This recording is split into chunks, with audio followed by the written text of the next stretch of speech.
Welcome back, nerds. Fino here with a guide for Andromeda. She's a limited 5-star rider introduced in Beyond the Chocolate River, which is the Valentine's event for this year. Andromeda is a fairly gimmicky servant, but I know a bunch of you are into that sort of thing, so let's see what kind of kit she's shackled to. Her noble phantasm is Aethiopis Ketus, an AoE quick attack that applies 1 turn of skill seal. It also gives Andromeda a 50% defense buff for the turn you use it. It overcharges a preemptive 3-turn defensive debuff against your enemies. This is meant to be used in combination with Sacrificial Maiden, a 3-turn taunt that comes with a 3k guts and an effect that gives Andromeda 2 things every time she's struck, 10% charge and crit damage. The guts is there as a backstop, but guts and taunt have counterintuitive interactions, so it's possible to get double tapped even with it up. Also, she has a passive to give herself a paltry 10% attack buff when her guts is popped. It's not something you can really count on, so I wouldn't try to play around it or anything. The general idea is that Andromeda does some upfront damage, tanks up, and gains resources while drawing aggro. This lets her go in with crits and, if charge numbers align, NP again. She does this for 3 turns and then lets her allies take some pressure off while she recovers. An interesting idea, but a flawed one. For one, you may have noticed that while Andromeda has many effects, a heal is not among them. 50% defense is a lot of damage reduction, but something still gets through. And with Andromeda, this chip damage accumulates even against favorable matchups like casters. That said, there are ways of boosting Andromeda's survivability. Firstly, you can run a real healer. Early on, you can use someone like Anderson. Later, you get access to Asclepius who can give guts as well, and for premium options, you have the 2 Merlins who can spam their NPs out for consistent healing. Secondly, you can give her invulnerability during her taunt turns, whether from a Merlin, a Mystic Code, or another servant. Lastly, you can try to shoot the moon. At net 100% defense, you just won't take damage barring special factors like flat damage or defense ignoring effects. Andromeda gets 50% from her NP, leaving you on the hook for 50 more. Drawing on old Arash exhibition strats, you can get some of the shortfall from craft essences. Iron Will Training gives 20% with no strings attached, Holy Shroud of Magdalene ups this to 30% but only against men. Then there's Illusionary Confessional, which gives 20% anti-mail defense but increases NP gain when struck, something that Andromeda can actually take advantage of. The trade-off with these CEs is that they offer nothing in the offensive department, so I'd only use them when you need to rely purely on defense to survive. The rest of your defense needs you'll have to get from one of your allies. The good news is that Mash can give a decent amount. She's better at this in her Galahad and Ultima 9 forms, but even Orton X Mash is a defensive noble phantasm to help out. The bad news is that Mash and Andromeda don't have much in the way of synergy outside of defense stacking, so you're going to find your turn-to-turn play quite tedious and awkward for most Mash variants. Although I will say that Super Mash can actually use surplus crit stars to gain a shitload of charge, which is very nice for alternative noble phantasm, but that's a story for another day. If you're willing to sacrifice your healer or card type support, you can opt to run Waver to really complete the year 2 setup. He's getting a buff down the road, which is pretty nice, but he can give you a shot in the arm when you need a defense buff. Uptime is an issue since he relies on a skill, but it is there. To help massage the gap between her defensive and offensive skill sets, Andromeda has 2 other skills. Nereid's Chain of the Divine Oracle is a 3-turn quick, arts, and NP damage buff, level at 2nd for steroids, standard operating procedure. Then there's Daughter of Cassiopeia. This is a 30% battery that dumps 15 stars up front while giving an income for that same amount. It also has a damage reduction effect for 1k, which helps reduce Andromeda's attrition. And if your defense is high enough, it'll just stop her from taking damage altogether. All these effects scale with levels, which is why you raise it first.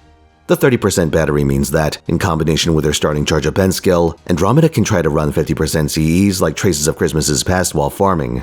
And speaking of which, you'll want a runner with at least 2 Scotties for this purpose. Right? Quick attacker, runner with a quick support. As a farmer, Andromeda is usable but not particularly good. She has her defense debuff and 3rd skill, but not much else. No ramping damage outside of boss fights, no anti-buffs, and not even a crazy hit count. Farming is a secondary application at best, though I will say that Andromeda has an anti-berserker append. Nice to have, and a little bit of a pick-me-up in the farming department.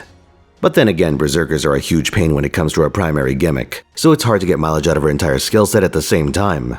The closest thing I can think of to an ideal case for her is a fight where there's a main boss with a ton of guts or break bars, and they also spawn 5 trash mobs that cycle through an attack immediately, but have no special protection. You AoE them down, get a shitload of refund from the number of enemies, and the ones that rotate in hit Andromeda to charge her up and build crit stacks. Then you go with an NP Brave Chain to continue the cycle while critting the boss. It is very optimistic, and there's an immediate contradiction in your strategy. Either you pick between a survival build with Mash and whatnot, or you make Andromeda an effective attacker by running her with 2 Scotties. Double Scotty will make your crits hit very hard and your NPs more effective, but they provide next to nothing in terms of longevity. Caster Scotty has a single hit evasion on her Noble Phantasm, but lacks a good way of charging it, so Andromeda is just going to be eating shit for the 3 turns that her taunt is up, and that damage will stick. That said, there is a support who, at least on paper, lets you have your cake and eat it too. Next year we're getting Summer Tiamat, a quick/art support who gives offensive buffs, invulnerability, and healing. Now there is a catch in that her skills are multi-purpose, and taking advantage of her heal means holding back charge and an attack buff. But the upside is that her NP gives a full turn of invulnerability, and unlike the Scotties, Tiamat has 50% self-charge on top of her 30% party battery, so she can actually use it. Summer Tiamat is a worthwhile pickup in general, and if you're hell-bent on using Andromeda, I'd reserve quartz to get her. There's going to be a little awkwardness in terms of how you combo all these 30% batteries, but for boss fights at least, being able to massage her offensive and defensive role into working at the same time is pretty nice if not seamless. I think a pretty good point of comparison for Andromeda is Bizette, who's not a clean farmer, though there are ways of forcing her into the role. But she's also premised on the idea of getting hit and counterattacking. The thing with Bizette though is that she retaliates immediately and with extreme violence, while Andromeda needs to wait a turn. It's more than instant gratification. This mechanism lets you get extra mileage on your buffs and is completely untethered to card RNG. So for the overwhelming majority of situations where you'd want enemies to run into your meat grinder, you're much better off finding an unemployed Bizette. So just Bizette. If you plan to use her anyway, run Black Rail while you farm. The self-damage isn't ideal, and unlike with Bizette, her counterattacks don't scale with NP damage, but it'll still be your best option for most situations where you aren't defense stacking. You might think a quick version of Victor of the Moon would be nice for her, and the good news is that such a CE does exist. The bad news is that it's a piece of shit and you should never use it. For command codes you'll want healing, so you can at least stem any bleeding. Maiden of Orleans heals 1k once every 3 turns. Nice to put on an arts card or something that you're not constantly chaining into. Child of the Tundra cleanses and heals 250. Then there's Pygmalion Chiselot for crit damage and 200 health. I find that one kinda funny because there was a stretch of time where I'd constantly mix Andromeda and Galatea's names up. So what's the verdict? Andromeda's a servant who's quick for no good reason. On release, the main card type support she has to work with don't synergize with her gimmick, forcing you to choose between doing damage and surviving. Like if she was an art servant, she could do a strat with Castoria and Lady Avalon to control enemies that attack more than 3 times in a turn. She absorbs a reduced amount of damage, and then Castoria helps to block Noble Phantasms, something like that. But in her current form, you're bending over backwards for mediocre results. Even if you want an attritional, sit there and power up style of attacker, you'd be better off going after someone like Space Aresh, who stays at critical mass when she reaches it. And if you just need a farming rider, there are so many better options, whether from progressing the story or evocation. Or wait, Khazra drops a thing. She's a quick alter ego that can metamorphose to do bonus damage against almost any class. So yeah, Andromeda does 2 things and doesn't make a compelling case in either direction. She stands out as one of the weaker servants this year. If you really want to use her, just make sure to grab some Tiamat when she comes out next year. She's much more defensively flexible than the Scotties and actually helps the historically bad Arts Quick niche. But I guess that begs the question as to whether you should pick up Andromeda knowing that Summer Tiamat's coming out. For most players, the answer is no. Andromeda's role is something that the average account doesn't need, considering their low econ alternatives. And now for something that I haven't done in a while, a servant story. The usual disclaimer with these, I'm not a historian, or in this case a mythologer? I just like a good story, so there's a good chance shit goes off the rails, though with Greek mythology at least, there's like 5 versions of each tale, so I can pick and choose, which is pretty nice. All that said, in ancient Ethiopia reigned King Siphius and Queen Cassiopeia. Now full disclosure, I can't make heads or tails of Greek pronunciation guides, and one of them told me that Siphius is pronounced Kifevs? I don't know if I can trust that, and I have to make this judgment call with every name in the story. So if my choices seem scattershot between Greek, anglicized, and gibberish, you'll know why. Queen Cassiopeia gave birth to a daughter, Andromeda. Their lives were royal but otherwise uneventful until one day, Cassiopeia took a nice long look at Andromeda and had a thought that she really should have kept to herself. Instead she said, "Wow Andromeda, you're so beautiful. You're better looking than the Nereids of the sea." Cassiopeia made 3 fatal mistakes here. 1, needlessly specific. 2, the Nereids have a keen ear for shit talk. Either that or word got back to them because she would not stop saying this.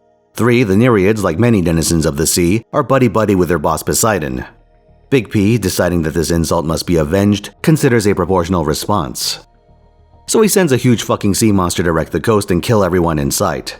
proportional. Now the king and queen are in a tight spot, so they seek divine wisdom. O Oracle, what must we do to abate the beast's rage?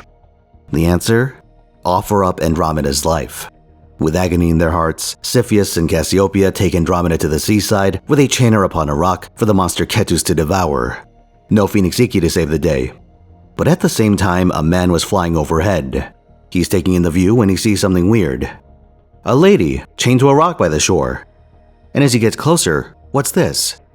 She's naked. And really hot. Some would say hotter than the Darius. So he flies down and queries some spectators, who happen to be the king and queen. They catch him up to speed, and while he asks himself, what the hell's wrong with these people? He successfully keeps the thought to himself, and instead makes an offer. Hey, if I kill the monster, will you let me marry your daughter?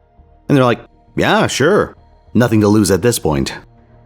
Deal in hand, the man flies over to Andromeda and peers out into the water, scouting for the beast, trying not to be obvious when he gets an eyeful. And who might you be, stranger? Asks the bound and baffled Andromeda. Me? He asks with literally no one else nearby. I am Perseus. The two are interrupted by a cacophony. Foam pools on the water's surface, and an absolutely massive serpent emerges. This is Cetus, the scourge set upon the coast by Poseidon, and seeing the bait put out for it, Cetus surges towards Andromeda's rock with purpose. Despite the colossal sea monster bearing down on him, Perseus liked his odds. He already had his best in slot, courtesy of the gods Hermes and Athena. A bronze shield polished to a mirror-like finish, a particular curved sword whose name I dare not speak, for the curious markings above its letters mean I'd invariably fuck it up. Winged sandals to take flight, straight off Hermes' own feet. A helmet that grants its wearer invisibility, that of Hades himself. And lastly, a sack. You see, Perseus didn't get all this equipment to fight an oversized fish. No, it was all for the sake of hunting his true quarry. So as Cetus draws towards the shackled Andromeda, Perseus steps forth, reaches into his sack, and pulls out the bloody trophy within. The head of Medusa. In an instant, Cetus seizes up, its scales calcifying into hardened stone, its extremities rooted into place. And thus it sinks to the depths below. Perseus frees Andromeda from her chains and says, "Hey, I'm your husband now." Cut to the wedding back at Cepheus' court, and everyone's having a good time when the door bursts open. In walks Cepheus' brother Phineus, with an entourage of armed soldiers. "Hail, brother. I've come to see how my fiancée is faring." Fiancée? Ah yes, that would be Andromeda. Before the whole pissing off Poseidon incident, the two were betrothed. Except, wait a second. If Phineus cares so much about Andromeda, where was he during the whole business with the sea monster? Writing off his losses. But that was then, this is now. The beast is dead, and I've come to claim my prize. To which Cepheus says, "No, you didn't do shit. My daughter is marrying Perseus now, and he's not someone to trifle with." Yeah? And Phineus throws his javelin into the wedding party. All hell breaks loose. Cepheus' men draw their swords, Phineus' goons follow suit, and it's an instant melee. Bronze at this point, bronze glinting in the air before carving into flesh, blood pooling on the stone below. At this point, Perseus has had enough. And Phineus really should have kept tabs on Andromeda's sacrifice, because if he did, he could have warned his men about Perseus' favorite party trick. He grabs a hairful of snake, whips out Medusa's head, and shouts, "Hey, check this out." And here's the most fantastical part of this Greek myth. Only Phineus' men look at the funny severed head. They turn to stone. All of Cepheus' guys are just fine. Except for the ones who got stabbed. Phineus himself, though, must have blinked or something, because he's alright. Alone and surrounded by extremely angry soldiers, but alive. So he plays the last card he has, begging for his life. "Look, Perseus, I'm sorry, alright? I'm sorry I busted up your wedding and tried to kill you. It won't happen again. I assent to the marriage. Please don't kill me." Perseus doesn't say anything. He walks up to the groveling Phineus, takes his chin in his hand, and lifts his head up, so he can get a good look at Medusa. With that grisly business taken care of, Perseus and Andromeda fly off into the sunset, leaving Cepheus with a surplus of disturbing human statues. Then they go on to have a lot of kids. We're talking high single digits, though the specific number shifts around. One of their grandchildren, by the way, is the mother of Heracles, meaning lightning struck this family tree twice. Zeet with a double tap. Now you may have noticed that in this entire story, Andromeda herself isn't doing a whole lot. In fact, Medusa's severed head is doing most of the heavy lifting here. She has a higher kill count as a corpse than anyone else in this story, except maybe Cetus. Crazy stuff. By the way, Perseus gives all his cool shit back to the gods, including the head, and Athena is like, "Oh, sick," and slaps it onto her shield. Also, Andromeda's mother gets turned into a constellation at some point, but she's shackled in her daughter's place, because Poseidon does not forget. So how'd you like the return of servant stories? Let me know if you want more of these. This week I'll be streaming over on twitch.tv/Finotaisen. Well, I do that every week, Friday through Sunday with the odd Wednesday. Twitch.tv/Finotaisen. But this time around I'll be spinning the Chaos Wheel on Friday, hosting my end of the month special on Saturday, and playing FGO on Sunday. So stop by if you want a surprise. See you there.